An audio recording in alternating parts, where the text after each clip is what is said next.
sheet for tonight. I'm going to explain a bit about KI. We always allow business people to come up here and talk a bit about their product or their service. We have Josh, which I'll introduce shortly, a young 15-year-old entrepreneur who's going to show you what he's up to, which isn't that awesome, at 15. How good is that? And then we're going to be followed by some marketplace teaching. I'm going to bring a message. Most of you know me here. I've been speaking at KI for quite some time. I'll bring a marketplace teaching. And the marketplace teaching I bring, you don't typically find that in the church, okay? It's more so geared for people in the marketplace, those people in business. So the whole idea of it is to allow you to bring God's kingdom, God's culture into the marketplace. We're going to have some networking after that, and then I'll introduce my better half to finish off the night. So just to give you an overview of KI, it's a marketplace ministry, as I've mentioned, and it's all around the world, okay? We conduct these types of meetings all around the world, so we're in places like the US, Asia, Dubai, Lebanon, or places Perth, Newcastle, Melbourne, Gold Coast, and God's country, which is the Sunshine Coast. Yeah, that's where I'm from. The idea of KI is to mentor kings, to help you work in multiples, obviously to create wealth, to fund the kingdom, and obviously to change culture in the marketplace. That's our mandate. That's what we're all about. Now, we're gender neutral, so when I say it's about building kings in the marketplace, I'm not talking about men, I'm talking about men and women. So it was started back in 2007. Again, most of you know this, by Dave Hodgson, and Dave speaks here regularly. He's based out of City Edge Church on the Sunshine Coast. Dave has approximately 31 companies, and they're made up of coal mining, merchant banking, health and fitness, water infrastructure, information technology, etc. And everything Dave teaches, I teach is out of testimony. So everything I teach tonight isn't just theory. We'll teach the theory and then we'll give testimony of it. So in the case of Dave, he's been doing this for a number of years, about 17 years, and his private company is now bordering on $1 billion. So the reason for that, he will put it down to one thing, and that is doing his assignment God's way in the marketplace, okay? Trading God's way. It's very foreign to a lot of Christian men in the marketplace, how to trade God's way, because we've been brought up in a Babylonian culture. But the whole idea of KI is to show you how to trade God's way in the marketplace. And if we do that, we apply His favour and we can fund kingdom initiatives. The momentum for KI around the world at the moment is huge. We hear a lot about it. You guys probably don't as much. But currently, or over the past few years, these messages that we teach have gone out to 64 million people. Now, I don't say that to say, hey, we're impressive as teachers or anything like that. We're not. I'm far from impressive. You can check that with my wife later if you like. But it's because they work. That's why. It's because the teachings work. That people take the teachings on, they apply it and they work. That's why they become so popular. In fact, just last week we had ISON, which is the International School of Ministry, come out and film a few of us. The International School of Ministry takes Christian teachings all around the globe. So they go out to millions and millions of people. They came and filmed Pastor Suzette, Simone and I, Dave Hodgson and a couple of others. And the whole idea of that filming was to actually take testimony of what we've been applying here in Australia and beyond and show the rest of the world that what we're teaching actually works. And the great news about that is US, even places like Europe, are now looking at Australia and they're saying, Southeast Queensland, right here, Southeast Queensland, we are leading the charge globally for changing culture and bringing God's kingdom into the marketplace. Isn't that wonderful? I mean, that means you and I. So they're not referring to us as individuals, they're referring to collectively the body of Christ here. We're leading the charge with that, which is wonderful to see. So what I want to do now, before we go any further, I want to give Josh the opportunity to come up, this young entrepreneur. Would you please encourage him?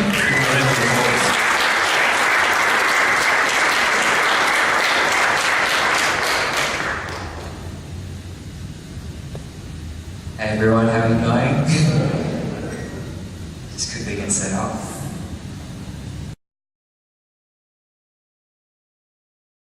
Yeah, I'm really honoured to be here tonight. It was a bit of a late call-up, but yeah, I'm really honoured to be here and sort of share my business, my journey as an entrepreneur with you guys, and what I'm doing with this product, seagull milk.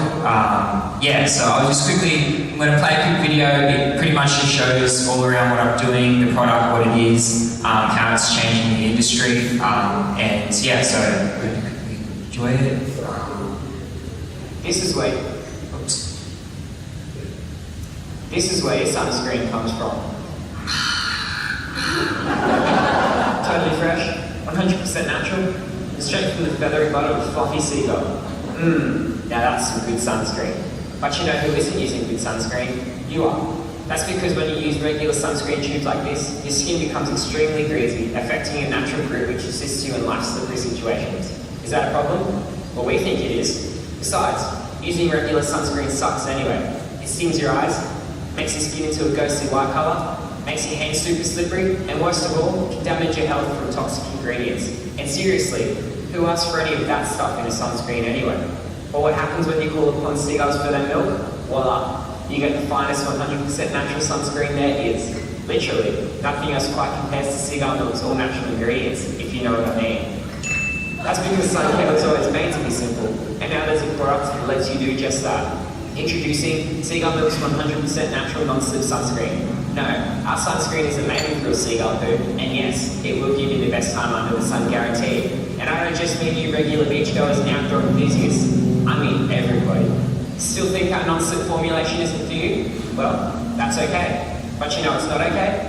The fact that skin cancer is on the rise and no one seems to be doing anything about it.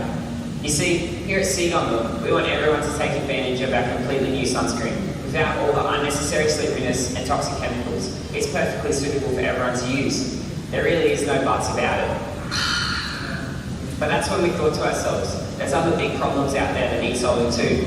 Ocean pollution is one of these issues, and if it isn't sorted out now, we'll be endangering the oceanic environment for decades to come. So we've decided to support Take 3 for the Sea and donate part proceeds of all sunscreen tubes we sell to help clean up and preserve our oceans from plastic waste and save innocent marine animals' lives. So save your skin, save the ocean, save lives. Pre-order your Seagull Milk now and help me, Josh Akers, to make this vision a reality. Thank you for watching and your overwhelming support.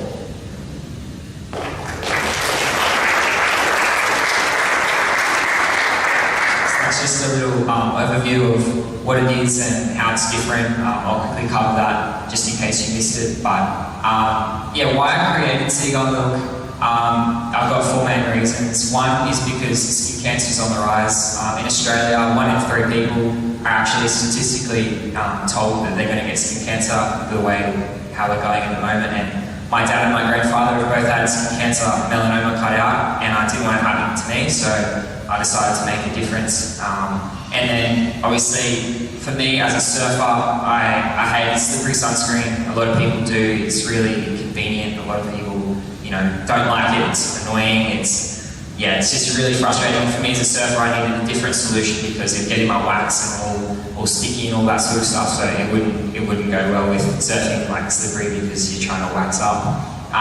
And also, we're giving back we're giving back part proceeds of every sunscreen tube we sell to Take 3 for the Sea. So that's an ocean pollution cleanup charity. So we're basically trying to solve 2 problems in one. Well, not solve, but help 2 problems in one, which is skin cancer. And obviously there's a big environmental factor with ocean pollution. They're trying to change Coles and Woolies bags, as you may have seen. So it's a big trend at the moment. And also there's no harmful or toxic ingredients. And just the other day, actually, Hawaii had just legally banned all sunscreens with the ingredient oxybenzone in it, which a lot of people know about, but it's come to law that you can't have this particular ingredient in it, which damages coral reefs and harms marine life, which is really, really interesting. And business is always been a part of my calling. My mum up the back there, she got the name Joshua, my name's Joshua. She got my name Joshua before I was even conceived. My dad and my mum both had separate encounters with God to name me Joshua for a reason. And even when I was a little boy, Mum used to read to me a lot of different Bible stories about Joshua and how she could see that I was destined to be a leader just as he was in the Bible too. And it's backed up with not hundreds, a few prophecies from then to now, a few recent ones that have just called me to leadership in business, which was really cool. And through this business, what I'm trying to achieve is I'm trying to show people that have come from an environment like me. My mum's raised me as a single parent ever since I was 3 when my mum and dad split up. And I want to give hope to people that have come from a similar circumstance like me, that how they start off in life doesn't have to dictate how their life ends up. So just give them some positivity and hope and inspire the younger generations, because there's so much negativity in the world today. And yeah, there's so much opportunity with this product. As I said, it's a sunscreen and it has the potential to boom. It was originally made for a niche market, which is surfers. For me, that's why I made it, but I've found that it's ever expanding now. Through Hawaii's new ban, it creates a new opportunity for natural sunscreens, because chemically made sunscreens are now coming out and being banned from states like Hawaii. And yeah, other countries and regions are most likely to follow suit. Yeah, there's nothing like cigar milk in the marketplace at the moment with our non-slip formulation, which makes us really unique from dry touch and all those other sorts of ones. It's a really unique formulation, which there'll be a few testimonials after. And all that's stopping me from getting to this, we've got all this plan, but all that's stopping me from getting there is the manufacturing costs and the funds needed. We've already got the formulation ready, the manufacturers are ready to produce this product. The formula is already TGA approved by the Therapeutic Goods Association. The tube design is already finalised. Wholesalers are already interested. We've had hundreds of stores around Australia and Queensland that want to help us out. And yeah, there's been thousands of people, not thousands, hundreds of people that have been able to try cigar milk, even some professionals, which I'll show you in the next few slides.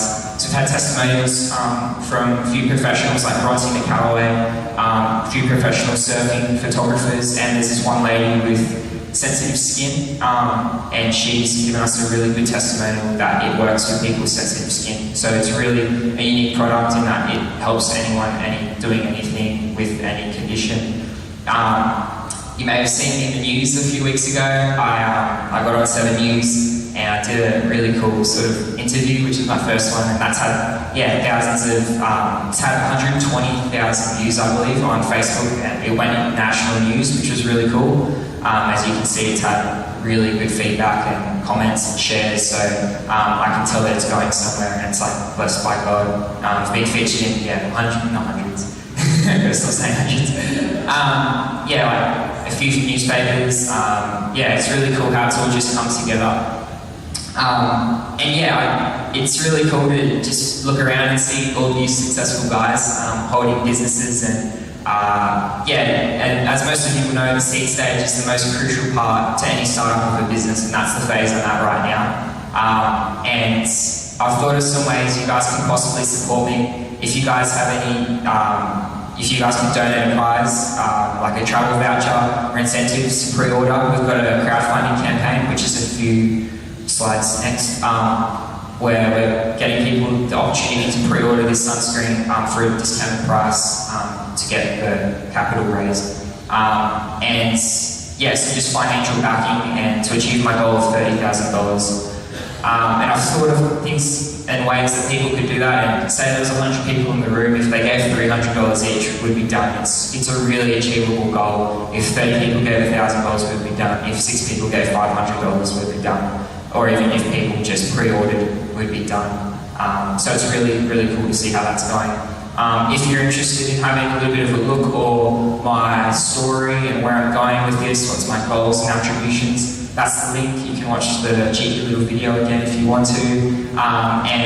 So be sure to have a look at that if you want to, and if you want to help support, be sure to click the back end button and put in whatever you want. But I really wanted to speak to all you guys and let you guys know what I'm doing, and it's really cool to see where this is going, and so thank you.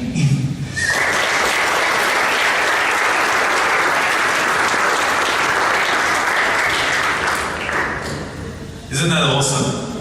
Young guy out there doing God's plan for his life, doing his assignment. So good to see. If there was more men like you in school system, just getting out there, building the kingdom, we could change the world. We could change Australia overnight.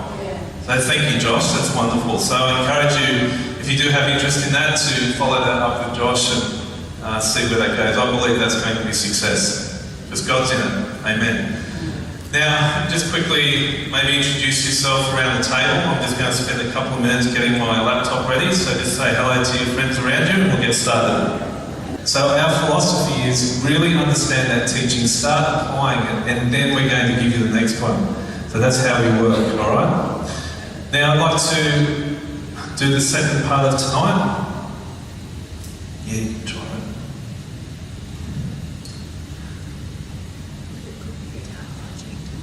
Now, I hope this doesn't continue. I'd like to introduce my wife. My wife is here. That's her there. I've known my wife for quite some time, and she's the one. So many of you that are regular at KI, this is the person I've been speaking about. I told the story a few KIs ago. That I asked her, I said, if I was a character in a movie, who would I be? And for most people, for most men, you want your wife to say something like, I think you're someone like an intelligent, smart actor or some action hero or something like that. True? Most men would like that, yeah? I said, who would you liken me to if I was a character? What type of actor or who do you think you'd liken me to? And she ummed and ahed, then she looked at me and she said, I liken you to Mr. Bean. Yep. We're now in full-time counselling, but it's going quite well. But just to introduce Simone. Simone's a neurostrategist. She's an author as well. She's written a book. She travels the world teaching and preaching in churches and to business groups. As a neurostrategist, she works with people to unblock or in other words, to renew the mind, to allow you to do your assignment and create wealth. Many of the blockages that we find for Christian men and women and everyday people is that they've got neurological blockages that prevent them from actually moving forward and doing the things of God. So she's the one that comes along and helps unblock that. She's worked with corporates, CEOs, politicians, unemployed people with all kinds of different businesses, and she works with everyday people, from mums and dads and whatever. So she's done that for over 20 years. She's got incredible breakthrough in many people's lives, and I think you're going to be really, I believe you're going to be really blessed tonight by her message. So would you please welcome my wife?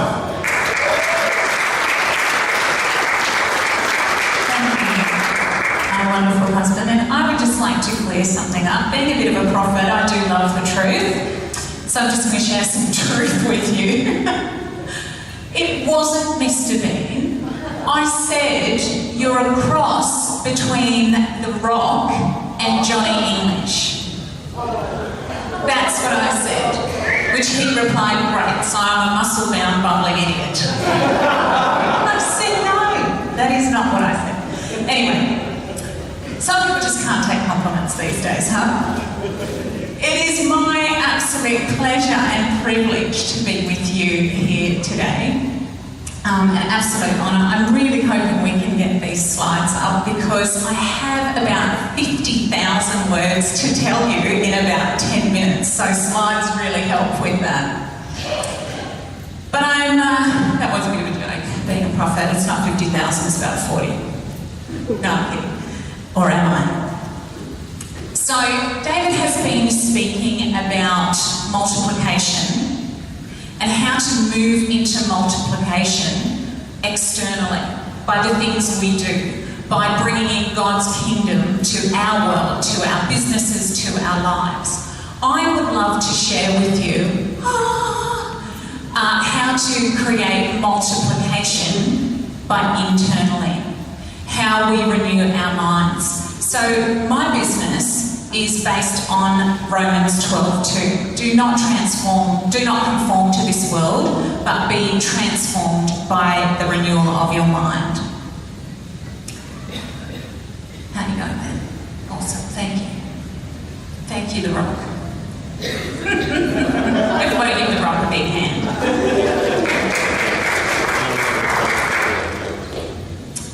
Okay, and my question to you is, are you subconsciously sabotaging your assignment? See, the thing about our subconscious neural programs, which is what I work with people on, is that we often don't know what is written there. And I use this example that if I was like Mr. Squiggle and drew a picture on the whiteboard over here, and then I had someone who didn't see it, and I turned them around with their eyes closed, and I got them to put their face on the picture, which I often do, but just for time I'm not physically going to do it tonight. And then I said, I often draw, I don't know why, but I draw a Christmas tree on the board. And everyone else can see it except for the person who's got their face on the board. And I say, okay, now open your eyes, stay there, open your eyes and tell me what it is. And no one has ever been able to tell me what the picture is. And the reason is because they're just too close. So I say, great, so take a step back and now tell me what the picture is. And they say, it's a Christmas tree. I go, great, clap, have a seat. The reason why I use this example is because in life, we are not only this close to our neural programs, we're actually in them. And so if you can't see something that's this close to your face, imagine how difficult it is to see something that you're actually in. And so often we are not aware of the programs we are running off in life. So today I'm going to take you through a little bit about those programs. And then I've got two really practical neurosuccess strategies that I often use that will help you overcome internal conflict with your assignment or anything to do with life or your assignment, wealth creation, whatever for the kingdom. And then there's another one that I really love to do around strategy mapping. So if you find someone who is super successful in their assignment in life or in creating wealth for the kingdom or whatever it might be, it can be any area of life, all you need to do is find out their internal strategy and then map it onto yourself, and voila, you can actually have what they're having, and you can have their results as well. So would that be handy if I taught you how to do that tonight? Okay, good. So, I'll just explain that. So first I'd love to take you through a few things, willpower versus neural programs. So I really just love to set the tone on the difference between conscious mind and subconscious and how this whole thing works for us. Is that okay? Every outcome we make is a direct result of what is written in our subconscious mind. And as a neurostrategist, I often talk to people and they want to change. They want something different in their life. They want different results. They want better results or greater results or more multiplication, but they want something different. And often people think, I know what I'll do. I'll go and learn some new information. And then they put that in to what's already in their neural programs, okay? And I liken this to, if this is our mind, I sound really loud, don't we? If this is our mind, I don't know if you can all see it, but it's quite a dirty bottle of water here. So if that's our brain and our neural programs, and then what we do is we go and get this fabulous clean glass of water, this fabulous new information that's absolutely sparkling clean, and we tip it into this bottle. And then from that bottle, we then pour out just, would you like a drink? I don't know, does anyone want a drink from this water bottle? It's been in there for over a month now. Anyone? No? Okay, maybe not, no takers. And often this is what we do in life. We think, I'll just learn something new and I'll put it in there and I'll get different results. And sometimes we can, but the thing is, we're not actually taking out the dirt that is already in there. We're not taking out the dross, the lies, the limiting beliefs that we're not even aware of and we're just running off. So as a neurostrategist, I'm just kind of like a filter. Basically, I just hear things and see things and people and individuals and groups that I work with, and that's what we pluck out, just all that dross and rubbish. So our neural programs I often liken to the train tracks that we run off in life. And if you're on a train going from Brisbane to Sydney, you've packed your bag, bought your ticket, that train is moving, it's going to Sydney. You're on those neural programs. Your outcome is Sydney. But halfway through that journey, you think, I don't really want to go to Sydney. That's not the outcome I want. I mean, really, who does? But anyway, just kidding, grew up in Sydney.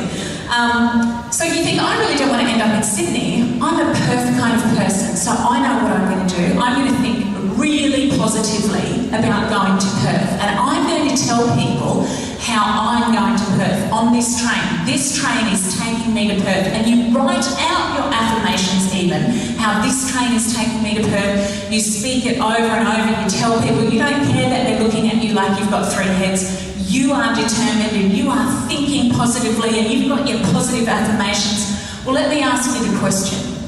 Is that train that the train tracks are laid from Brisbane to Sydney, is that train going to take you to Perth? No or no? No, that's correct. Not a trick question. It's not, because the tracks are laid. And often this is like our neural programming. Our neural programming are those tracks that we're just running off, and we are going to create the outcomes and the destinations from those tracks. And often, no amount of positive affirmations and positive thinking will change that. Now, hear me right, positive affirmations and thinking definitely has its place. It definitely does, and I'm all for it. However, when we look, we get to the deep, deep, nitty-gritty core of this stuff. Our deepest level of programming is around our identity. And whatever is written there, whatever we believe we are worthy of, we will cross.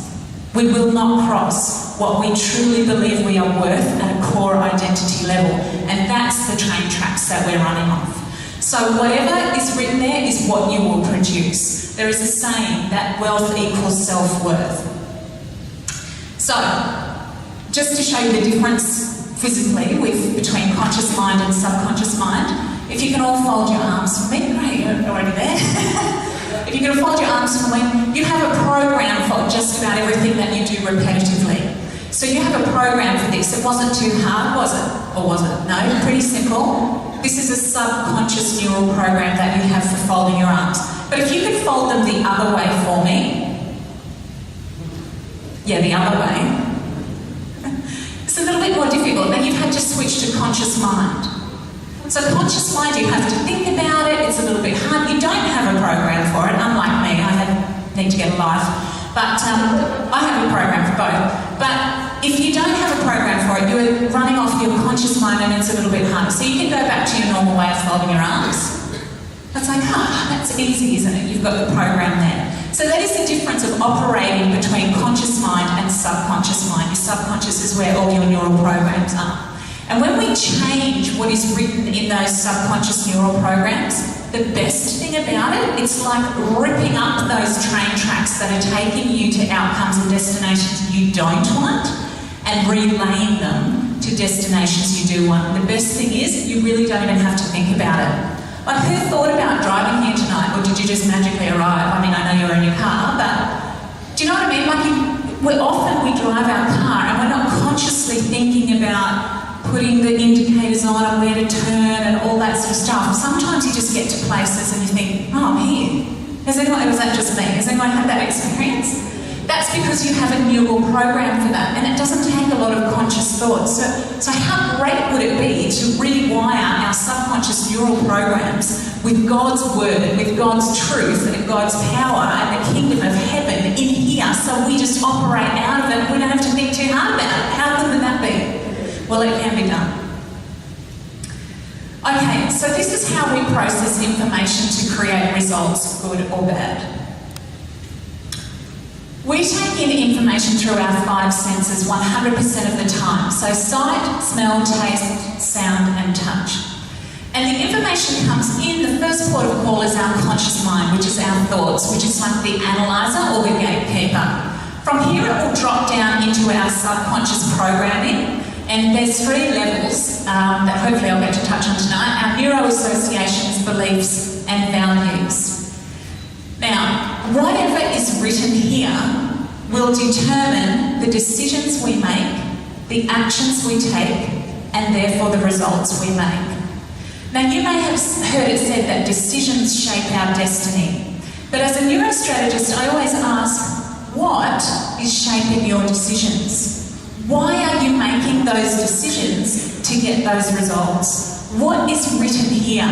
Is this empowering? Is this good stuff that's empowering you to fulfill your assignment, to fulfill, populating heaven, etc., and bringing God's kingdom on earth? Is this empowering? Or is this somehow got some glitches in it and maybe causing self-sabotage or limitations? So this is the area we really need to look at. The neural, as I said, the neural programs we run off will either empower or limit us, and they literally dictate our results because they're the tracks that we're running off. So let's explore quickly how we do this. This is an actual picture of a thought. Thoughts are physical parts of your brain. They look like these little tree-like structures. The more you think about something, the more that little tree-like structure will grow. Scientists have discovered that we have 4 happy chemicals in our brain. Each one is designed to do something specific. We actually have no chemicals in our brain that are specifically designed for negative emotions. So why do we have negative emotions, I hear you ask? Hey, thank you. Good question. I'll let you know. What happens is, scientists have said we are wired for love. We're not actually wired for these negative emotions because of these 4 happy chemicals. They're designed to do good things, not bad. But what happens if we're a little bit disobedient to that and we persist on thinking about something negative, we start sprouting this little tree because it's a thought. Thoughts are little tree structures. And it starts to grow. Now, our brain goes, hang on a minute, that's a negative thought, that's not supposed to be here. So it secretes an oversupply of a combination of these chemicals and then attaches to that thought, and it's like acid. And it starts to eat away at that thought because it's a negative thought and it's not supposed to be there. Isn't that amazing? Scientists are now beginning to link up Alzheimer's with negative thinking. Isn't that amazing? Now, but breathe, because when I found out that years ago, I was like, all this negative thinking under. Your brain is what they term neuroplastic, so you can actually reverse this stuff as well. So breathe, it's going to be okay. So that's just the beginning of it all. That's in our conscious mind, the thoughts. But now we're going to drop down into our subconscious mind and into the first level of program, which is called our neuroassociations. And this is a little picture of a neuroassociation, which is literally a connection. A neuroassociation connects a thing with a meaning. So if I had a pen and I didn't know what it was, I said, here's a pen, what is this? And you told me it's a pen and you use it for writing. You use it to draw or write. I then create a neuroassociation of the pen, meaning I use that tool to write with, and I link those 2 things up and I pop it in my subconscious mind so that next time I see this object, I will understand it and it will make sense to me. This is how God has wired us to make sense of the world around us. The first level of programming, being neuroassociations, is so we understand what's happening around us. So as you look around the room, you will see hundreds of neuroassociations that you already have, from screen to carpet, lectern, people, chairs, blah, blah, blah, it goes on. You actually have about 1 trillion neuroassociations in your brain right now. So having 1 trillion connections in your brain, it's a little bit likely that some of them could be a bit tangled. But when we're looking at objects or nouns, neuroassociations are fairly straightforward. You can remember that, you know what it's for. The difficulty is we actually make neuroassociations around events as well, because we're still making meaning. What does that mean when someone does that, or when someone says that? What does that mean? We're still making meaning of life all the time. And so we create neuroassociations on a daily basis. So the classic one that I use is, let's say that I have decided to do a lovely romantic dinner for my gorgeous The Rock husband, and let's say that he normally comes home at 7 o'clock every night on the dot, like doesn't miss a beat. And so I've patched the kids off and it's just us, and I've done this beautiful dinner and lit the candles, and it's like 1 to 7 and I'm waiting, really excited. 7 o'clock comes around, he's not home. I think, no worries, he'll be home really soon. And so I'm waiting excitedly with anticipation. Well, 7:05 comes around, no husband, no phone call, and I'm thinking, that's a bit weird. He usually is on the dot, 7 o'clock, and if not, he'll call me and tell me he's going to be late or whatever. I think, okay, he'll be here soon. 7:10, 7:15, no husband, no phone call. Well, now I'm just starting to get a little bit annoyed. okay, because it's just rude. I mean, he's ruining the surprise, the candles are burning down, the dinner's drying out, it's just not on, okay? And no phone call, I mean, that's just really rude. So 7:20, 7:30 comes around, no husband, no phone call, and I'm like, well, he just doesn't care. Does he? I mean, does he, girls? Come on. I'm thinking, you know, he clearly doesn't love me. Because he would have called to tell me that if he loved me, he would have called to tell me he's going to be late. So what am I doing? I'm starting to make this connection of him coming home late means he doesn't love me, and it's forming a neuro association in my brain. Now here's the thing about neuro associations, they are our reality. We will run off our neuro associations. They are our reality. They may not be the truth, but they are our reality, and we will produce results off that. So I'm starting to get a little bit upset because my husband doesn't love me anymore. He didn't ring, he's not home, the dinner's all dried out, the candles are burnt down, we've almost got a house fire, and 7:45 still, anyway, 8 o'clock he comes home, and the first thing I say to him when he walks through the door is, well, haven't you got a phone? Anyway, unlikely, ladies, but if I said that to him, for him to then say, love of my life, I've missed you today. Unlikely. It's more to say, what do you mean, what's up with you? And I'm like, what's up with me, what's up with you? Blah, blah, blah. And instead of having a lovely romantic evening, it's turned very south and spirally into this bit of a Barney thing happening. All because of this one neuro association that I have made of him coming home late means he doesn't love me. I've connected that up, and that's the reality and the train track that I'm running off. But what if I was wrong? What if I was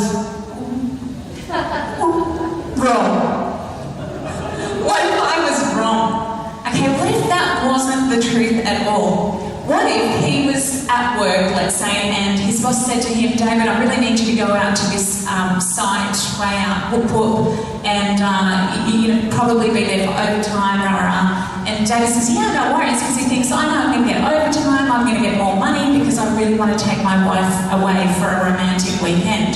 So if that was the truth, him coming home late would mean that he does love me. And that would be, if I had that neuro association that I was running off, it would be a very, very different outcome. Him coming home late means he does love me.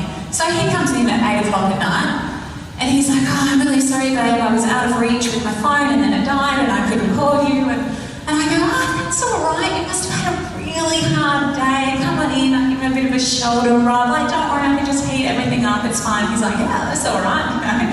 And maybe we would have a lovely romantic evening, and the outcome and the result would be totally different, wouldn't it? This is from the first level of programming. This is the tip of the iceberg, and you can see how incredibly this affects us. So let's look at it from an assignment perspective or a financial perspective. What if we had neuro associations? That's stepping out. What if one time, you stepped out and you tried something new for the kingdom of God or on your assignment and it didn't quite work out, and so you linked up in your brain, stepping out and trying something new means failure. What if that was the neuro association you were running off? Can you see the multiplication effect of that in your life? What if it was you'd seen successful people growing up and they didn't have very many friends? Or maybe you saw successful people and your friends used to bag those successful people saying, how they're just selfish and whatever, all their opinions. And so you linked up in your brain that being successful means I'm going to lose my friends. Can you see how negatively that would affect the assignment on your life? Or perhaps it's, you heard, growing up that, all wealthy people are greedy, or they're mean. And so you link up having wealth means people think, having wealth means you have to be greedy or mean, or people are going to think that of you. Can you see how this could limit you in the assignment on your life or creating wealth for the kingdom? Amazing, isn't it? What we need to do is we actually need to break out those lies, because they're isolated events. And I don't have a lot of time to go into it tonight, but what happens in your brain is we can take one event and then generalise it over our life. And that's just how we operate as human beings, unfortunately, in some cases. So we've taken that, what if stepping out one time meant failure, and then we run off that and we generalise that every time I step out it's going to mean failure. But we need to break that line and need to see it in an isolated case to say, well, that was one time, and was it really failure? I mean, what did I learn from it? And turn it into the success that it is. Perhaps stepping out really means I'm showing faith, because faith without works is what? Is dead. So if I'm stepping out, I'm actually activating faith. When I step out, I am pleasing God, because what is the only thing that pleases God? Faith. And it's not dead faith, it's active faith, isn't it? So perhaps stepping out means faith and pleasing God. What about success? Well, if I'm successful, I mean, this is an easy one, it means that my assignment's successful, and let's go home and hear, well done, good and faithful servant. I mean, who doesn't want to hear that? Maybe that's what success should mean. Or to create wealth, instead of that people will think you're mean and whatever, maybe it is that we're creating wealth for God's kingdom. And I know I'm speaking to the converted here tonight, but I'm just showing you the flip side of things, that to really just have a stock take of what's in your own mind at the moment, to start questioning, what do I really believe about money? What do I really believe about success? Because as a neurostrategist, I deal a lot with people who are not afraid of failure. They're afraid of success. I just did a talk recently to EO, the Entrepreneurs Organisation, where you have to have a business that turns over a minimum of $1 million per annum to be a part of this network. So I go down there and speak to this group of gentlemen. Do you know what their major issue was? Fear of success. You'd think that if their business is already turning over a minimum of $1 million per annum, that they are reasonably successful. But their greatest thing in a number of them was their fear of success. Interesting, isn't it? So I come across that a lot. Often it's not the fear of failure, it's the what if I do succeed. Anyway, I just say that so you can have a bit of a stock take. Perhaps check out, what are you really believing in that level of neuro associations. So I just put these in. These are a few more interesting realities. Because our neuro associations, as I mentioned, are our reality. We will run off them.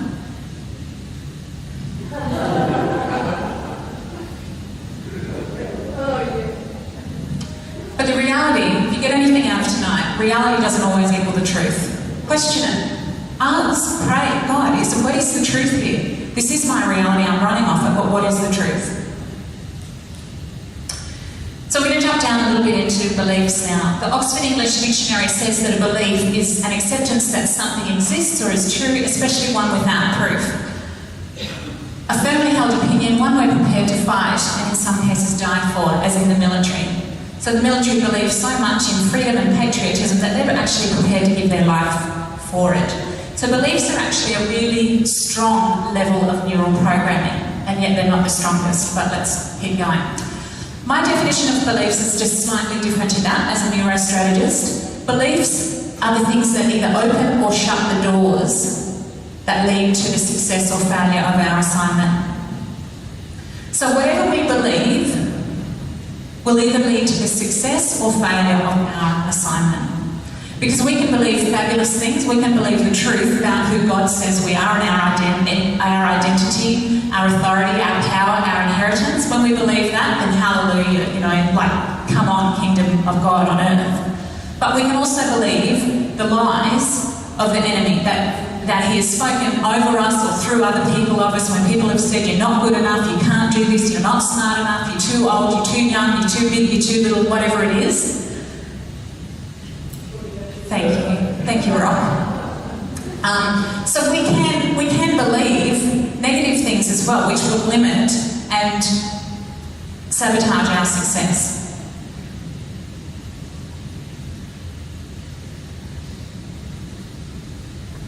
So this is how a belief works. A belief is only as strong as the evidence that holds it up. A belief is like the tabletop, just this bit here.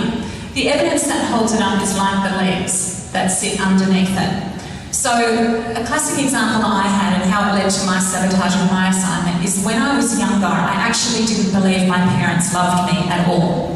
So every time they didn't turn up to something, or every time something negative or bad happened in my life, I would put another leg under this table. See, there's some more evidence. Clearly they don't love me. Clearly they don't love me. Until this was almost a solid piece of wood. So that was how my belief of my parents not loving me was really, really strong in my life. Other people's, another belief might be, well, it's going to be sunny tomorrow, but it might be a bit rickety, you might only have one or two legs. It's a belief, but it's not entirely solid. So depending on the evidence that we gather will depend on the strength of that belief. So as I mentioned, neural programs are like the railway tracks that we run off. Beliefs are like the train stations. So for me, I believed that my parents didn't love me. I believed that my parents didn't love me. From there, I went to, well, if your parents don't love you, they're supposed to love you.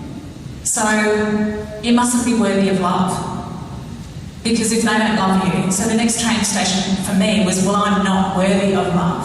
And I sat at that train station for a while and then I went, well, if I'm not worthy of love, I'm clearly not worthy of life.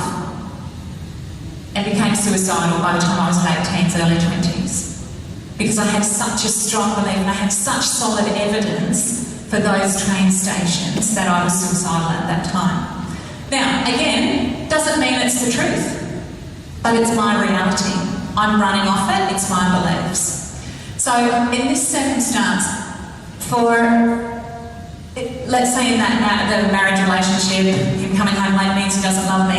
This is how things like this can work. He doesn't love me, first train station. Second train station, well, if he doesn't love me, he's going to leave me. Third train station, well, if he's going to leave me, I better start protecting my heart. And what happens then when we start doing things like that? We withdraw, the other person doesn't feel loved, etc. And this is the actual science behind the self-fulfilling prophecy. So you can see here in business, well, when I step out, I fail, is the first train station. Well, then I am a failure. I'm just a failure, so you stay at this train station for a while. Well, because I'm a failure, why bother trying?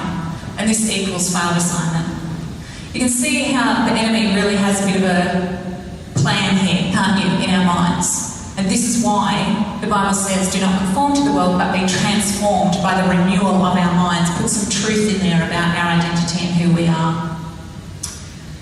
So we will actually unconsciously gather evidence that supports our belief. Remember I said about the table legs. We will unconsciously gather that evidence that support that tabletop, and we will unconsciously delete or distort evidence that contradict it. So if you've ever said something to someone that that person has taken the absolute wrong way, has anyone ever come across that, or is that just my husband?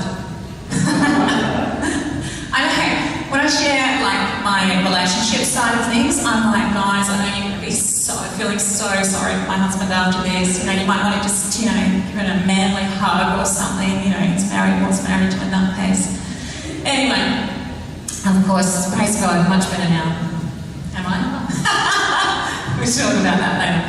Okay, so if you ever said something that another person has taken the wrong way, this is because we unconsciously gather evidence that support our belief, and we will delete or distort evidence that contradicts it. So, just a visual representation of that. Information comes in. This is our filters around that support our beliefs.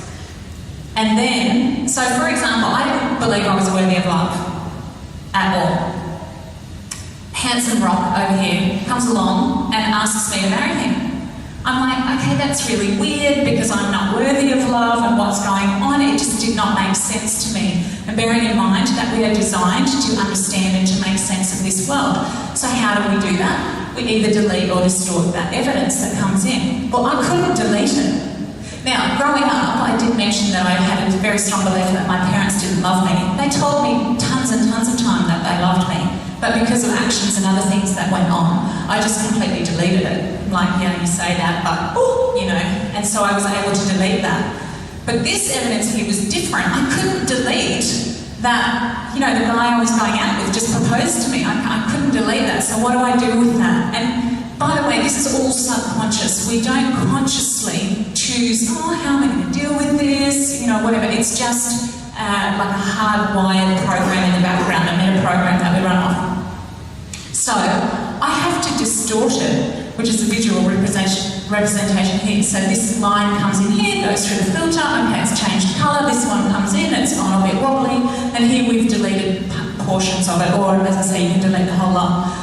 So the way I made meaning of this was, he is such a good guy and so loyal that, you know, I mean, we've been going out for 6 months and he just thinks, well, someone's got to look after her. I mean, gosh, look at her, she's a fruitcake. You know, who else is going to do it? And I honestly thought he just felt so sorry for me, and he was so loyal that he asked me to marry him. Now, I'm not one to look a gift horse in the mouth even, or in the mouse. And so I say yes. I say yes, because all I ever wanted was to be loved and to be happy. But this is the process of what happened. Now, if you look at this in terms of assignment, because I didn't believe I was worthy, so at a core identity level, I did not believe I was worthy of love, of life, of anything. I was in television presenting very early on, Good Morning Australia, and a few other programs, way over 20 years ago. And I was offered a position. They said, we're filming on Monday, turn up this time, this place. You've got the job. Not even come and try out. The job is yours. Turn up. Well, guess who never turned up? Any guesses? Yeah, me, because I completely sabotaged the assignment on my life because I did not believe I was worthy of it. I thought, if I go to that job and accept it and film and whatever, pretty soon they will find out that I'm not worthy of this position, and then they will fire me. And that will be worse than just not turning up in the first place. Interesting how we can sabotage the assignment on our life and the good things that God want to give us, isn't it?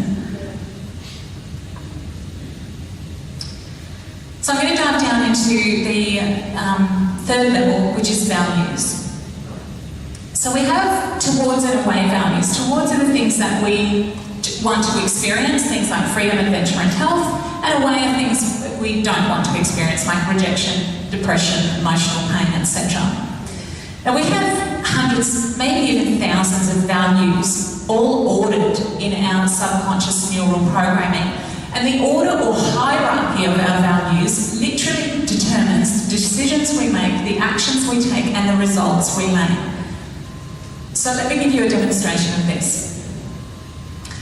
We have information comes in, it comes in, as I said, through our 5 senses, filters through our thoughts, then it drops down into our subconscious programming here. Now here's our values. Let's say we've got freedom, adventure, health, blah, blah, blah, blah, all the way down to 99, security, or you could have, as I say, hundreds or thousands of them there. But the order of them matters, because you filter the information or the opportunities that come your way through the hierarchy of this, and the hierarchy will determine the decision you make, whether to go ahead or not, which obviously determines the actions, which determines your results.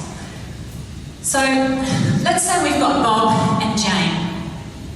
Now Bob's top 4 towards values are freedom, number 1, number 2, adventure, 3, health, and 4, growth. Jane is security, love, peace, and adventure in order. Bob goes to work one day and his boss comes up to him and says, Bob, we love how you have rolled out this project. Absolutely love it. You've done a fantastic job. I've just come from the boardroom and it's unanimous that we want to offer you, you've rolled it out nationally, we want to offer you the global position for this, because you know we need to now in the next 12 months roll it out around the world. We'd love you to head it up. There's a couple of things. We're actually going to double your pay, and we're going to send you and your family all expenses paid around the world for the next 12 months. Because of that, we're going to have to replace you in the national level, because we obviously still need someone to run that part of it.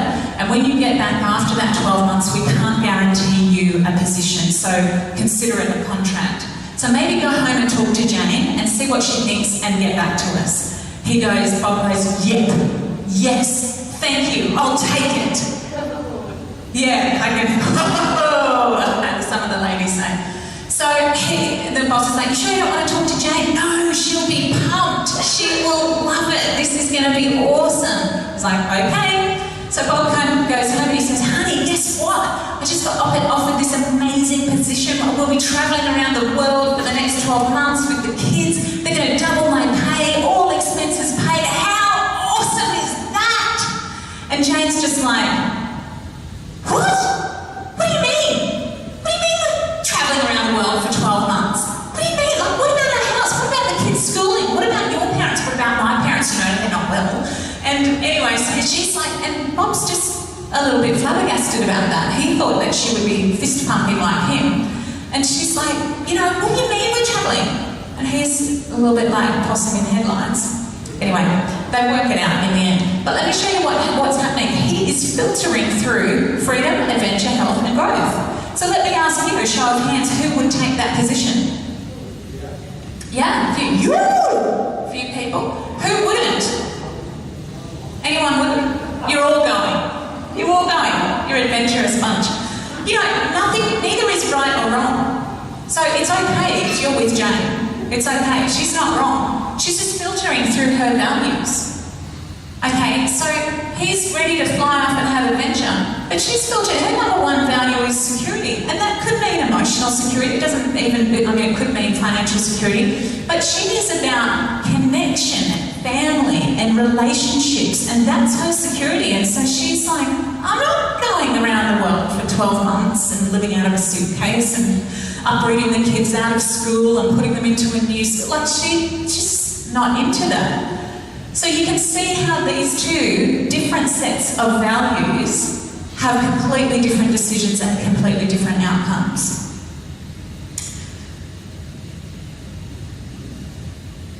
Now, we've taught this for the last, nearly 20 years in different parts of the world, in developing and developed countries.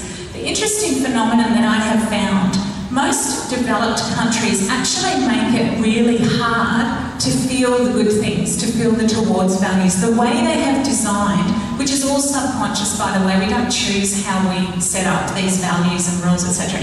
in our neural programs. But it's interesting to note that I would suggest over 95% of the developing world, at least that I have worked with, in the 95% that I've worked with, make it hard to feel their towards values and easy to feel their away. In developing nations, it's reversed. It's just an interesting point. Whether it's a comfort level that we have here, could be that. The other thing is the reason why we link it with, why we make it hard to feel the towards and easy to feel the away. When I had to first go through this several decades ago, I had to get 100 rules for each of my values, which I'm moving on to now. So there's rules under values. When you had health or adventure, security, that's your value, but underneath that you have rules that activate that value. So a rule is what has to happen for me to feel adventure, let's say.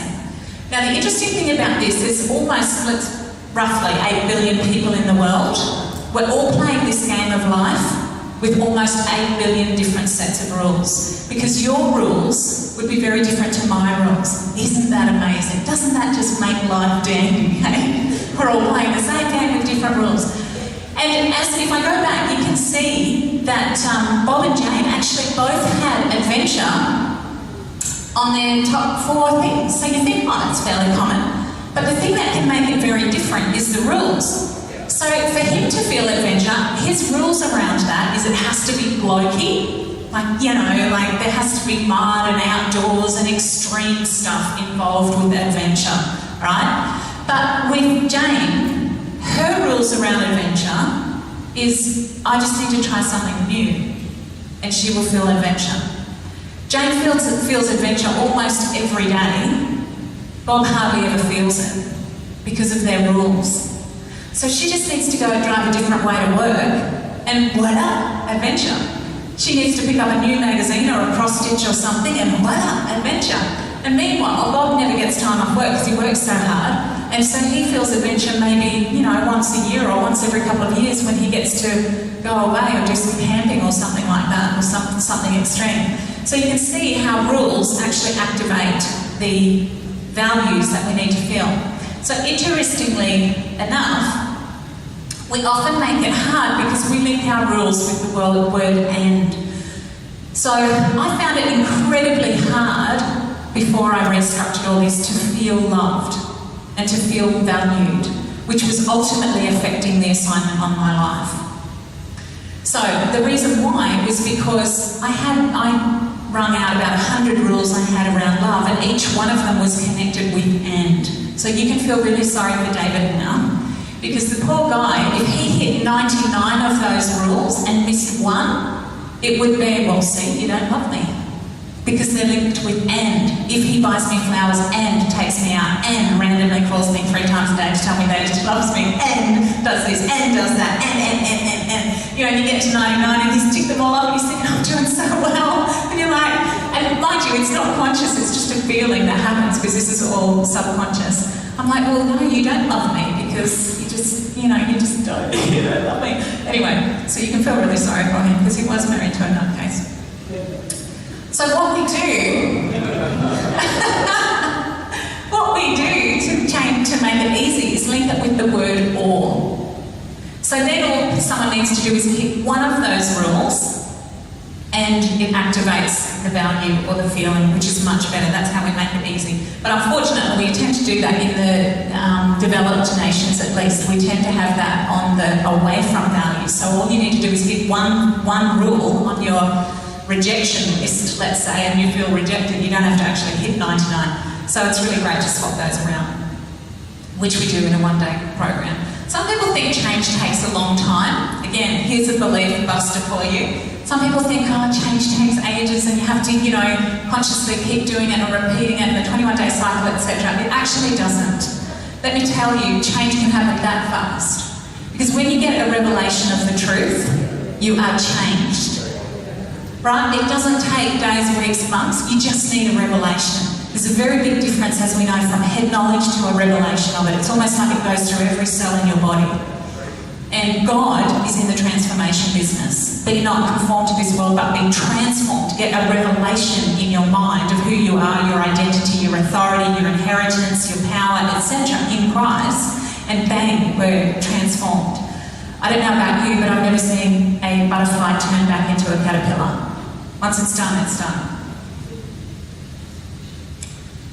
Okay, the other tricky thing about rules is that we have what's called external and internal rules. So this is really amazing. This is a really key thing to take home as well, and a game changer for your assignment. We can either put power into other people, circumstances and events' hands, or we can take it back ourselves and own that power that God has given us. So when we have rules like I feel loved or I feel success, let's say, or I feel loved when someone hugs me, or I feel loved when someone tells me, or I feel success when someone acknowledges me. Who's in control of that feeling? You or the other people and circumstances, events?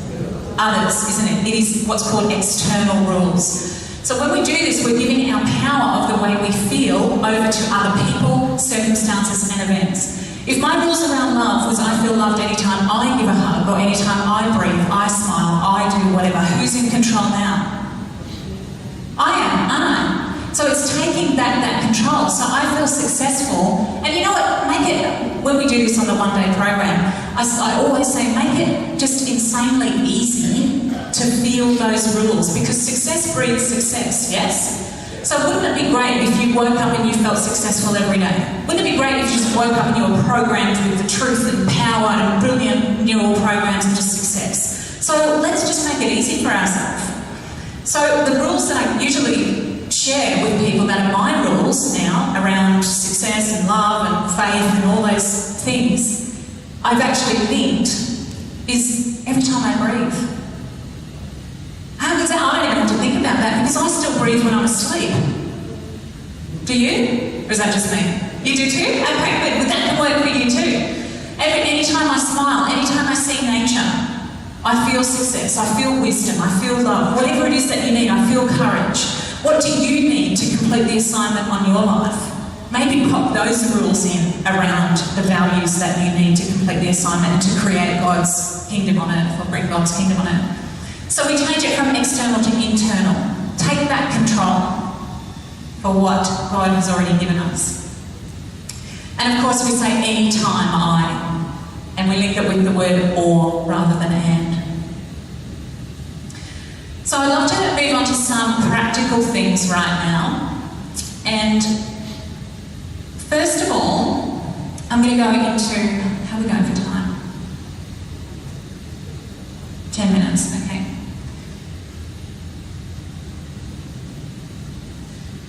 Okay, we've got a couple of things to do. Let me ask you, you've got a choice. Who would like to hear about the entrepreneurial mindset, set and strategy mapping of that? So how to gain the entrepreneurial mindset. This is specifically around how you decide what opportunities to go ahead with. That's one thing I can do, which is a practical thing. Or the other thing is what's called a 10-minute conflict resolution. So if you've ever thought, I want to step out and do this new thing, but there's a part of me that's a little bit nervous or scared or fearful, or I'm not sure, or I'm not clear about it, that's the other thing. That's the internal conflict resolution that I can show you how to do as well. So we've got hand up for the mind, the mindset. That's the first one. That's the first one, and hand up for the second one. Oh, it's pretty even, isn't it? Alright. We're in business, we're better than the entrepreneur. Yeah, we might be able to get through them both, okay, we'll see. Okay, we'll start with the first one. This is good to start with number one.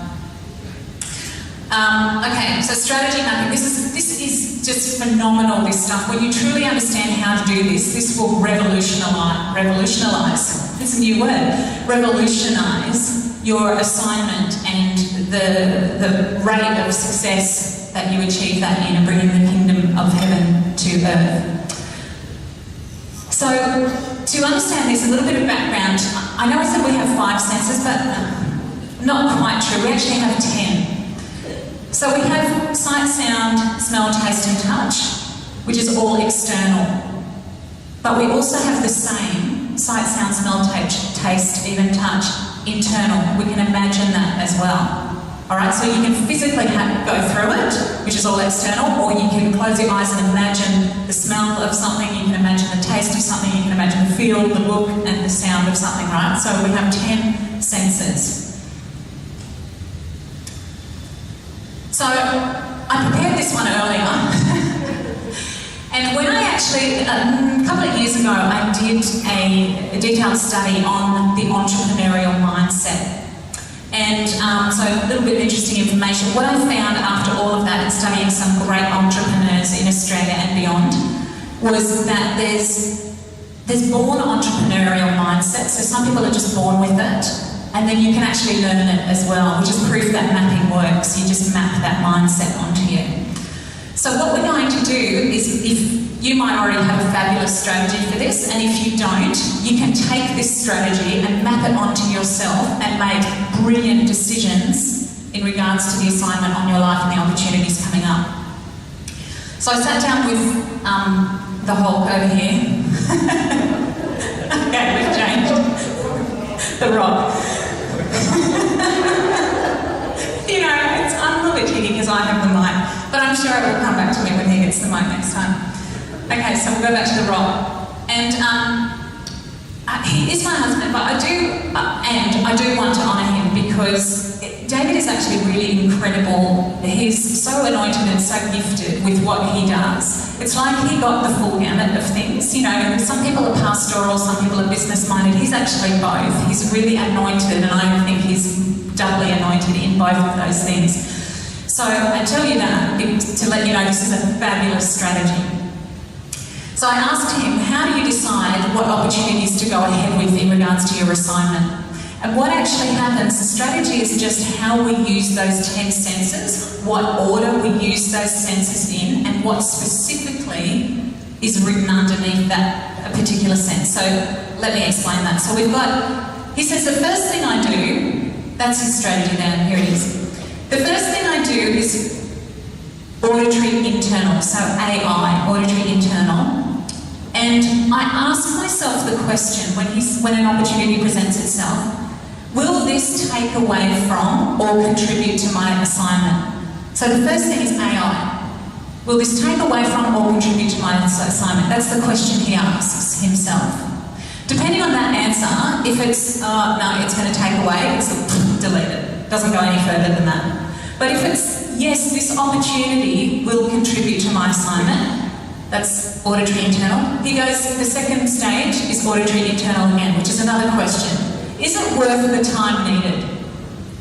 So something that might take 100 hours a week, that's going to return maybe $5,000 over 12 months, may not be on his radar. It might be other people's, and that's fine, but it depends what level you're at. Okay, so only you can answer this question. Is this opportunity and the outcome of it worth the time I need to invest in it? If it's no, it's no, okay, no, it's not going to go any further than that. But if it's yes, he moves on. And so it's a really short and sweet strategy. He then goes to visual internal, and he has a visual representation of what the successfully completed end project will look like. And he sees it. And it's a movie, isn't it? So he sees the celebration of it, he sees the people that's blessed through the whole gleaning process, etc. He sees how all people are prospering, all people are happy, the kingdom of earth, the kingdom of heaven is coming to earth, and God's kingdom and multiplication and all that sort of stuff. So he builds this movie before he's even started. This is just, and strategies happen so fast in your brain. Your brain actually works at 400 billion actions per second.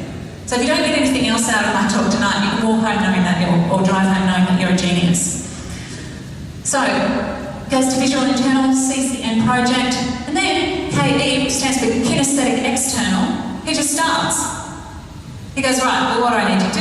And he just starts on that project, you know, whether it's due diligence or talking to people or gathering information, whatever he needs to do, he just starts. So it's pretty short and sweet. Anyone who's in music knows that it's not a smiley face. By the way, it's this little bit here is a repeat symbol. So the brackets, it's repeat, that little bit. So the reason why that's in there is because, has anyone ever had challenges in your life? Anyone? Couple people. Okay. We'll pray for the rest because they're lying. So when you have challenges, what he does is he goes back. So he's gone to just start. When a challenge comes, he goes back to the original VI, which was visualising the end outcome, the movie. Because we just need to stay motivated, don't we? I mean, there's enough things in this world that's going to try and rip us down. We just need to stay motivated. So he goes back to VI, and then KD, kinesthetic external, take action. Just how do I overcome these challenges? Let's just do it, let's just do it. So visual action, he's an action man actually as well. That's who you are, really. Is that all right? So, and that's his strategy. So he just loops this until it's done. Boom. It's not complicated. It's really a simple, profoundly effective strategy.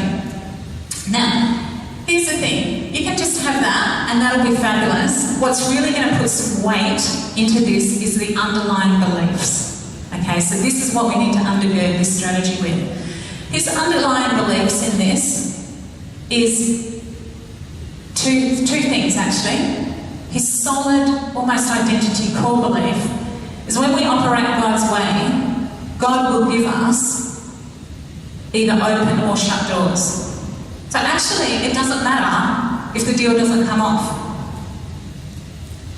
He just totally believes if God's in it, he's going to open the door or shut the door. And if he shuts the door, that was God's plan. So there's no need of crying or getting upset or frustrated or whatever. It's just, there'll be another deal. And that's his second belief. When we operate God's way, he will bring the deals, favour and multiplication. There's his two underlying beliefs. And what that actually brings, these two underlying beliefs, is peace and fulfilment. And really moving along your assignment. So how good's that? So there you go. You can map that on your own. And it's just as easy as understanding, asking yourself the questions. When I have an opportunity presented to me, what's the first thing I do? Do I see something? Do I say something in myself? Do I think something? What do I do? And then if it's not fabulous, just use this when an opportunity comes. And use that strategy. Interestingly enough, years and years ago, just to show you how effective this is, I actually hated running. And David's Forrest Gump, he's quite the movie star actually, isn't he? he would just run, Forrest, run. He would run in the middle of the day in like 30-something degree heat. He just was Forrest, he loved running. I hated it. I absolutely hated it. Until one day David said to me, "What is your strategy for running?" And I said, "Well, I just visualise me running, and it's hot, and it's hard, and I'm huffing and puffing, and it's awful, and then I get this kinesthetic internal, KI, feeling of awful, like yuck." And he goes, "Well, any wonder you're not motivated in running." And he shared his strategy with me, which was it was actually same vision, same strategy, it was VI, KI, that's all it was. But his what we call submodalities, so what this is actually of, is your submodalities, were very different. His VI was not of him running and huffing and puffing, it was after the event and having completed it. And his KI was not feeling in the middle of it, it was feeling how great he felt after it. So the submodalities are actually really important, as well as the strategy, of course, as well as the underlying beliefs that hurt it. Yeah. So for me, I used David's strategy and I mapped it onto me, and I actually love running now, and I have done for however many years, nearly 20 years now. So you can, it's as simple as that, just get a great strategy, map it onto yourself, and as David just mentioned then, we have a physical part in the pons part of our brain, which is at the back here, that actually tracks those things that you visualise. So when you have this strategy and you're using a visual, internal visual representation of the end outcome, always go the end successful outcome, you have a physical part of your brain that will trip you towards that and go, "Oh, there's a person, connect with them, email with that," or just, guide you to those things. It's like an internal Holy Spirit in your brain, which he is anyway, but it's how he's made us. So there you go, we got through that one. How about, can you do another 10 minutes of a conflict resolution for the other people? Well, I think we're going to make it fair, even it up. All right, so I'll actually do this on someone if you want breakthrough right now on something that you're having conflict in, something that you want to move forward with but you're not clear about it, or you're struggling. Could be anything from a decision you need to make in your business. I did it recently with someone who actually was wondering whether they needed to let someone go, like sack someone, and they felt internal conflict about that, which you can imagine as you would. I've had people wanting to step out financially, but what if I lose the money? Or anyway, anything. It could be health, it could be relationships, even, or whatever it is for you. Has anyone got something that they are not clear about and they would like some clarity? Great. So what's your name? Michael? Give Michael a big hand. We'll ask Michael.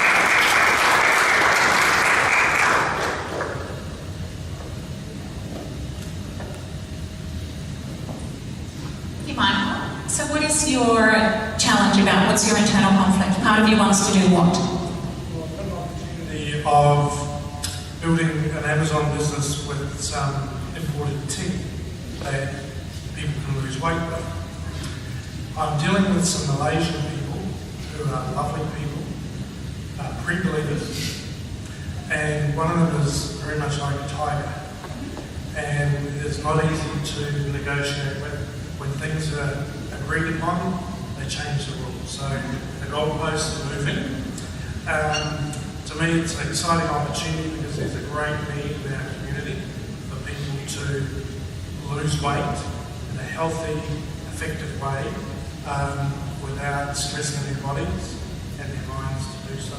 And my conflict is, do I move there? Because literally I've got a wide range of choice to do. I don't have to do the tea, but I'm excited about the tea, and it's immediately in my hand to do so if I agree to their terms. And I'm not really happy with the new terms, but I'm interested to proceed in order to build something further beyond tea. Okay, great, thank you. Yes, so part of you wants to move ahead with this new business opportunity, and part of you's got a few little warning bells saying, well, what if they keep changing the rules and you're really not sure, should I go ahead or not? Does that summarise it? Fabulous, okay. So, you actually want to have a seat here, and then you You can get yourself comfy.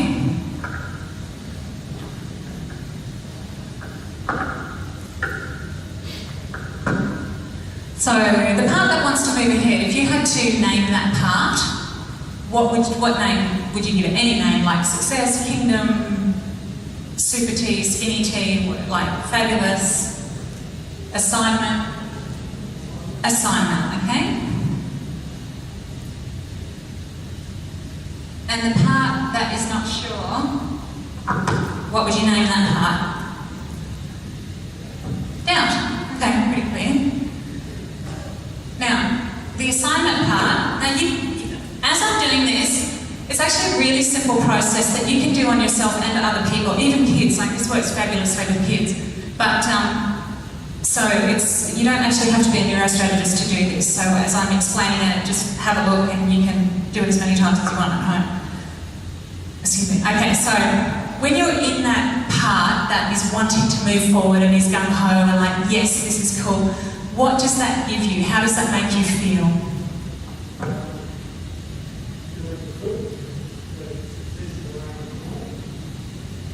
Yep.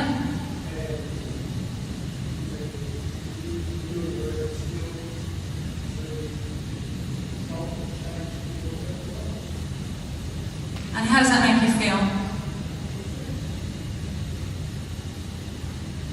What does success give you? What does contentment give you?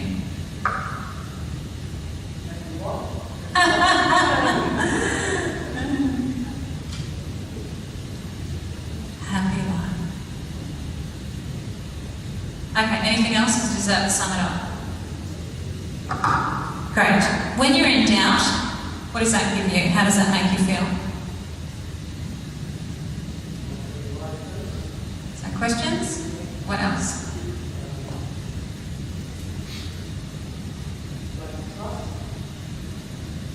How does that make you feel?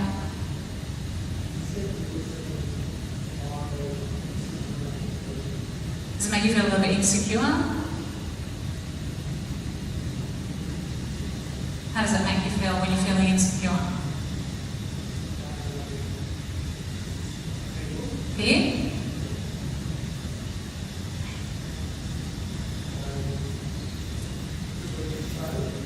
Okay, so which is fear? Yeah. Anything else, or does that sum it? Okay. Now, I need to tell you this as a prefix here. Every negative behaviour we do has a positive intent. Absolutely. When a newborn baby is crying, it's not crying to tick us off. It's not crying to annoy us. A newborn baby is trying to give itself something positive.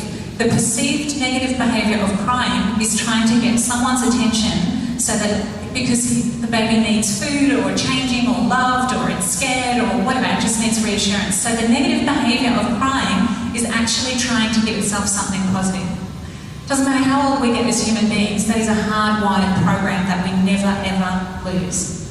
So you and I, every negative behaviour we are doing this day has a positive intent.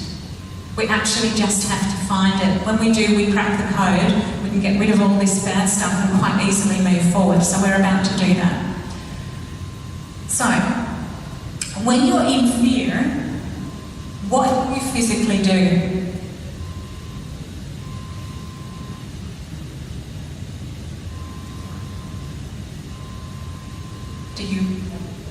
So you think?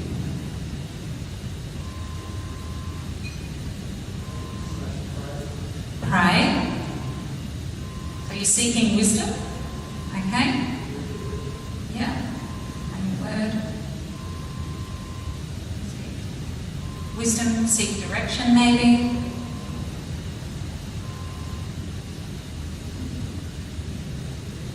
Why is that important to you? Why are you seeking direction and wisdom?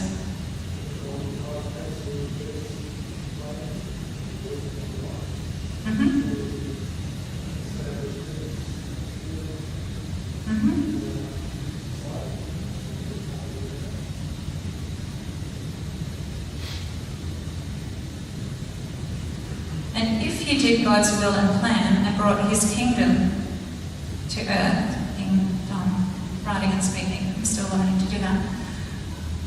Would you be successful? Isn't that interesting?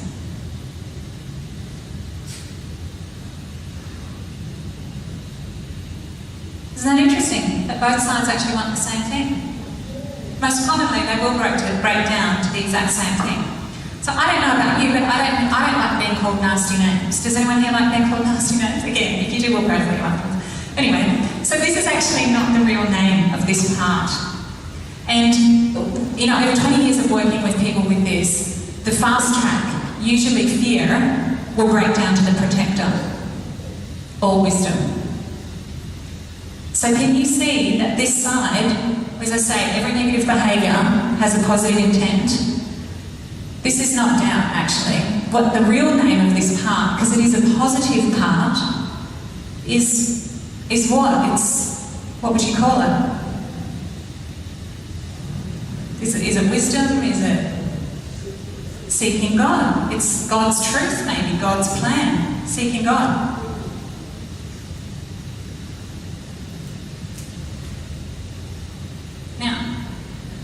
Who wants to have that part in them, seeking God? Or would you just prefer to go, right, let's go off on our assignment. Ooh, here we go. Who wants just the assignment part, or do you want both parts? Anyone just for assignment? Like, yeah, let's go do this thing.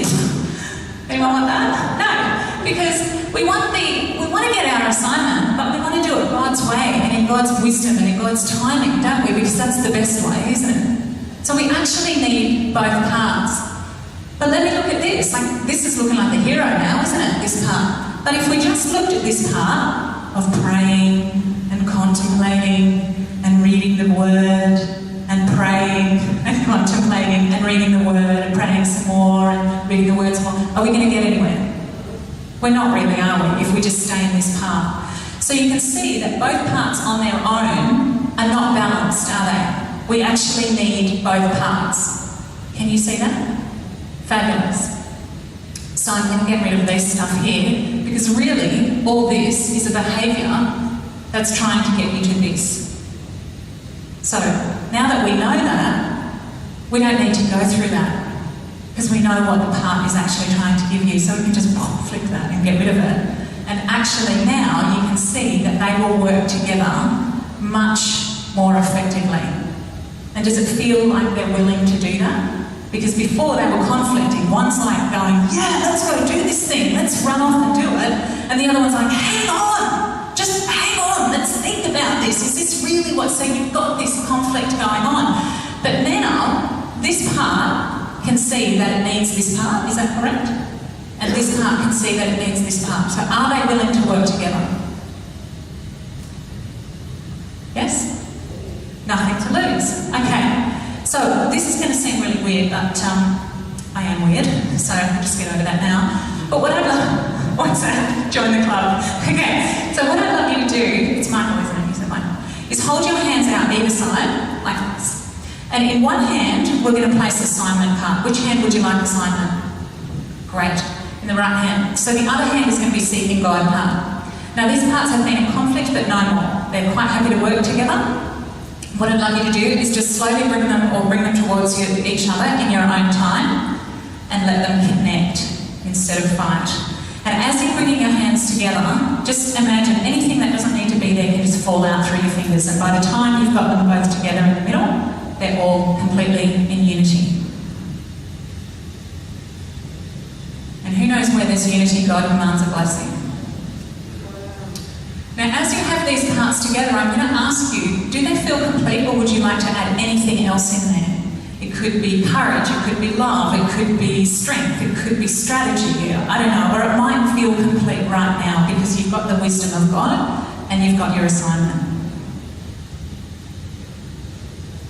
God's blessing, okay, which is already there because they're in unity and God commands a blessing. So we're just going to place that in there anyway. We can place a double portion, a triple portion. Okay? Now, with this new team that is willing to work together and all that rubbish and conflict has gone, they know they need each other, they're excited to work together. Would you like to place this in your heart, in your head, or both? Okay, so just imagine, bring your hands towards your chest, towards your heart, and imagine that thing integrating into you, into the very being, like a revelation that permeates every cell in your body. And when you're ready, do the same with your mind, in your brain, in your mind. And just allow that mind of Christ to be in you as well, and that revelation, literally rewiring those neural pathways. Knowing that you have the mind of Christ, you have the wisdom of God to guide you in your assignment, to show you opportunities, those doors that need to be open and those doors that need to be closed. And when one door closes, if it's by God, it's not meant to be, and He will open another one. But God will also open doors that no man can close. So how does that feel? Do you feel like you can make a positive, God-informed decision on moving forward now? Fabulous, thank you. Give him a round of applause.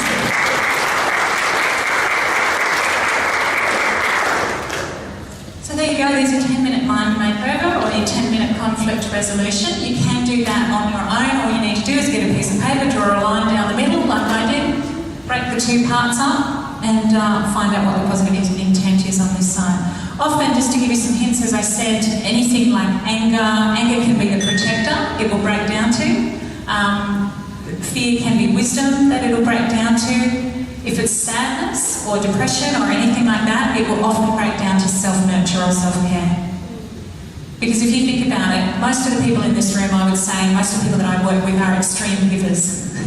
You have extreme sports, I work a lot with extreme givers. And they just give and they give and they give and they give and they give, and they are the last person that they will give it out to, and sometimes they can fall into that burnout or that depression. Why? Because they haven't self-cared, because they haven't given themselves permission to receive.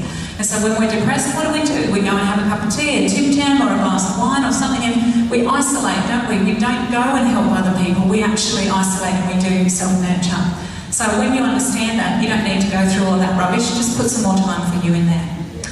Thank you so much for having me tonight. I appreciate you. I'd just like to end on, in case it's not a hard sell or anything like that, but there are often I'll have people ask me, what can I do? What do you do? Do you do one-on-ones? Do you do programs, etc.? So I just thought I'd tell you all, so then and there's not a line or whatever. I have a book. It's all the revelations that God gave me. As I said, did I tell you my story a little bit? I used to be suicidal, etc. So these are the revelations that God gave me to teach me how to see myself through His eyes, the eyes of love and the eyes of truth. And it's now written in a neurological way that creates shift in those neural programs, because that is the foundation of success, is self-love.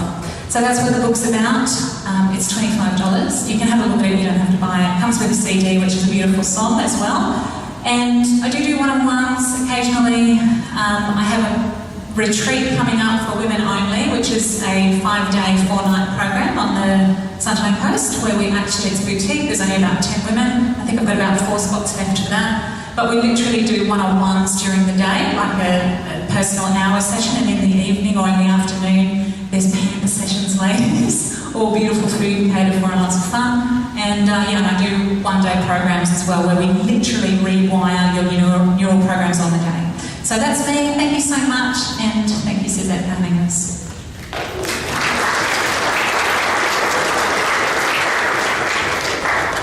Okay, thank you so much, Simone. As Forrest Gump signing off, or The Rock, or I don't know how many names you called me. I don't know what I am now. I've got an identity problem. I might need some training from you. So thank you for your time tonight. I appreciate it. We have gone a little bit over, but if you have any questions for Simone or myself, happy to answer them. So just signing off now. We always call Pastor Suzette up to get rid of all the demonic stuff. So Pastor Suzette, let's come and pray. It's been a great night. Father, we just come before you in Jesus' name. And first of all, we just want to thank you that we are fearfully and wonderfully made. But Father God, you have equipped us and empowered us and given us absolutely everything we need for life and for good success, for health, for happiness, for prosperity, for kingdom assignment. You have equipped us with it all. So right now, Holy Spirit, we ask you to come in your presence and in your power. And I ask you, Holy Spirit, to draw out of us everything that does not align with God's kingdom assignment for our lives. Draw out of us the lies. Expose the lies that we lean upon. Expose the lies that we trust in. Expose the lies that cause us to walk away from being the fullness of who God has called us to be. Holy Spirit, we ask you to come and we ask you to expose the things to us that need to be exposed so that we can walk into the fullness of the truth of God. And Father, we ask right now in the name of Jesus that your truth would be enthroned in our inner being. And in unseen places deep within us, teach us your wisdom.